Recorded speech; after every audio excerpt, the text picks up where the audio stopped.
guys, welcome to the D2D Real Estate Show. We are going to dive into the personal life of Craig Whiting. It's important to know who you work with, and so we're going to ask Craig all kinds of questions that are personal so you guys can get to know him and know who you're dealing with. So Craig, I want to hear your story. I want to hear where you started, what got you into real estate. Let's just start there. What got you into real estate? It sounds like you're going to pull some skeletons out of the closet here. We are. A lot of deep ones. Are you ready?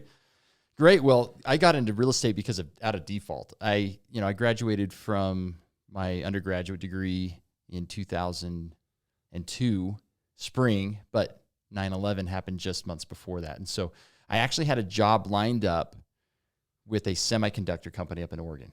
They had gone to several college campuses, interviewed hundreds of people, flew up like 4 or 5 candidates to Portland, and would put us through a battery of tests and interviews, and then they chose me.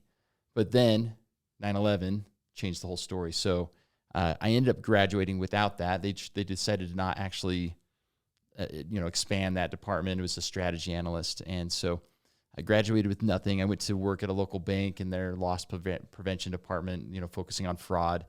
And then I'm sending out resumes like everywhere.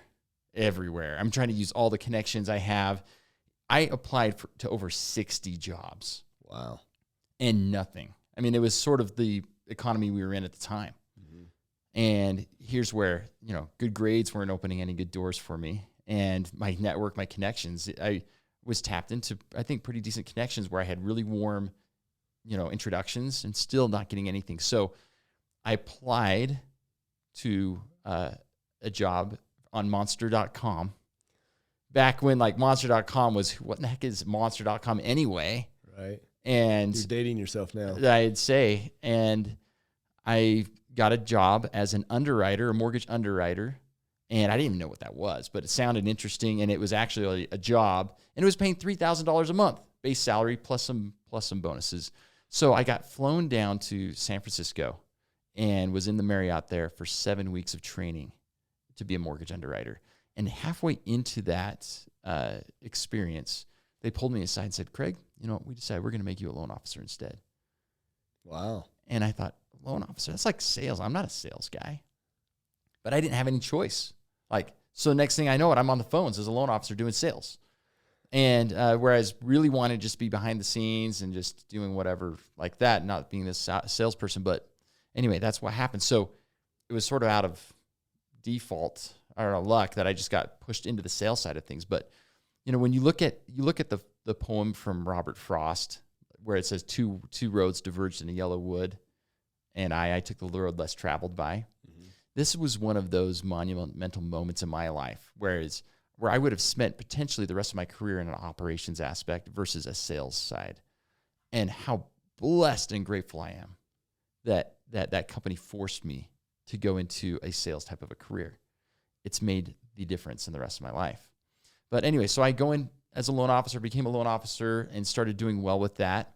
Wait, let's pause. So how long did it take you to take off as a loan officer and sell something you didn't want to do to start taking loans? Well, so I was in a situation where they were feeding me a lot of the clients, mm-hmm. And which is part of the reason, even as a loan officer, I was getting paid $3,000 a month, and then I was making bonuses. I was crushing it. I was closing dozens of deals sometimes in a month with I was processing on top of being the loan officer. And I think my record was in the 70s or 80s in 1 month that I closed. I was working like crazy. Wow. And they were paying me like $100 a file or something as a bonus, something ridiculously small. But at the time I thought it was amazing. I made like $8,000 in one of these months. So I started really, really learning the loan process exceptionally well. Well, way more than $3,000 that you were going to get paid before, right? Yeah. So I was getting paid pretty well from that. And then what ended up happening is I was working in a retail branch of this lending company, and a loan officer who was a mortgage wholesaler came walking into my office thinking he was going to drop off a package for me to underwrite, thinking I was the wholesale side.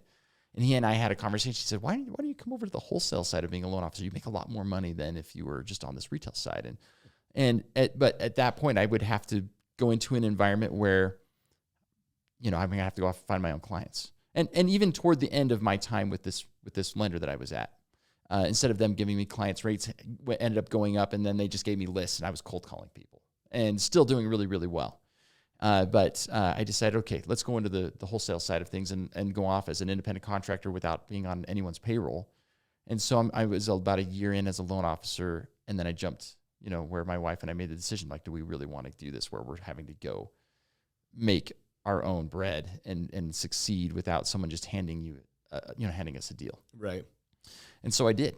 And I did okay. I did all right. I didn't need much money to survive that time. I had a really young family, but I got into that world and started doing a lot of different marketing techniques like mailers and billboards and different things like that to create a business. And I was doing all right. And then another loan officer saw my knowledge and how I was really capable of doing loans. And so he actually hired me for $8,000 a month salary just to crank loans for him. Holy cow. And so here I was in my young or mid 20s, at $8,000 a month, which was, back in early 2000s. And anyway, so I just started doing really well with that and was just cranking loans. And he was spending tons of money on mailers, tons of money. And I was just closing tons of deals for him. And that was going great until I started getting a little bit more burnt out and thinking, I'm going to do this on my own again. So I chose to leave from him to go back to doing it on my own. And that was early 2007. And people will know that in that time, we started to see some shaky things happen in the economy, and then it went massively south. Now, during this time when I was making good money as a loan officer, I was out buying properties. And so I started to amass a good real estate portfolio, especially for a guy that was as young as I was. Cool. I had about 16 acres of land, and I had, multiple properties going on. But then the crash happened, the Great Recession. In 2007, so I went out on my own from this loan officer in about March 2007, and then July of 2007, I got a real estate license, and that was just for my own personal investing. The market was still doing well here in Utah. California had already showed some signs of cracking, but we were doing all right here. And then right after I got my license, that's when everything started going downhill here in Utah. And then that's when the interesting ride happened in my life, because at that point, my whole entire real estate portfolio just started tanking, massively tanking. Part of my portfolio included a development project in the Caribbean on the island of Roatan. Some of you may have heard of that island. And we were already, I bought that, I think, in 2006. We started subdividing it, selling off pieces of land. And we had architecture and engineers involved to create a development and a condo project. And like the first few months of it went exceptionally well. And then the crash happened. And I went from a net worth that was really nice down to like negative. And when I say negative, a lot negative. So how much money did you have invested in the Caribbean? That's a great question. I mean, I was probably, the project, how much was I into it myself? I was probably maybe around 200,000 of my own money in it. That's a lot. Maybe 150,000, 200,000. And that's how much I had there. And then I had money involved in some other projects here in the United States, like homes and a flip that we were doing and different things. And so in 2008, did most of those go belly up? Oh yeah, crazy. So I lost, the negative net worth was insane. So the real estate agency that was representing us on the island went bankrupt. The next one went bankrupt. Our builder went bankrupt. He ended up fleeing the country, and he's wanted. I think he's still wanted today by Interpol for fraud stuff that he was doing, not related to our project but other projects. And then squatters moved in to occupy a portion of the development we had there, and I had to get attorneys involved from afar. And I mean, I still remember the day when I was on the island trying to deal with the squatters, and the attorney I had with me pulled a gun on one. Anyway, it was just an interesting experience. And here I am still in my 20s, but yeah, so I went negative to a high number. So my negative net worth at that point was, I don't know, probably, in the hundreds of thousands of dollars range. But my own personal feeling at that time was, because a lot of my friends were filing bankruptcies and having foreclosures and things like that, where, they were just hitting a reset button. And for whatever reason, I just felt internally for me that I'm like, okay, I think real estate values will eventually rebound, and I'm just going to try to pay off all the debts that I had. And so I survived that period of time. Wait a minute. Now, all your friends are filing bankruptcy. Yeah. and you just went negative a whole bunch of money, hundreds of thousands of dollars, most people would just file bankruptcy. Why did you decide that you were just going to pay it back? I just felt like I could. I felt like was the right move for me. And I'm not, I realize their bankruptcies exist for a reason, Right. but for some reason I just felt like I was just gonna figure a way to pay it back. Were you making great money at that time? Obviously, the market was upside down. You have a real estate license and a loan license, and the market had crashed. So, in that market crash, it took my income with it. So I was struggling. I'd say I was living many months. I was having to take cash advances on credit cards. I went to my brother and borrowed $30-some odd thousand from him. And so I was just, it was a difficult time. Like I remember the day when I came out of my house and one of my neighbors across the street was getting in his car to go somewhere. And I said, "Hey, where are you headed?" He said, "Oh, I'm going to Cafe Rio. You want to go with me?" I couldn't go to that restaurant. I didn't have enough money in that $5, $6, $7, right? I'm like, I can't do that. I didn't tell him that. I just said, "No, it's okay." But I couldn't do it. I remember when my mother-in-law came once and dropped off a couple of gallons of milk one night. She was in town. She lived out of state, but she dropped off a couple of gallons of milk. And though it's interesting how those little things meant so much to me because I was, like I said, I was borrowing to get through. Wow. And to the point, like even when I went to I felt inspired to go get a master's degree in real estate development. And that degree cost tens of thousands of dollars. And so I'm having to finance that as well. And just thinking, where in the heck is my life going with all of this? And yes, the crash had taken out my income. So but I was still like persevering. I was not going to give up on this. I was not going to give up despite the crazy walls and challenges in front of me. I was going to persevere through this.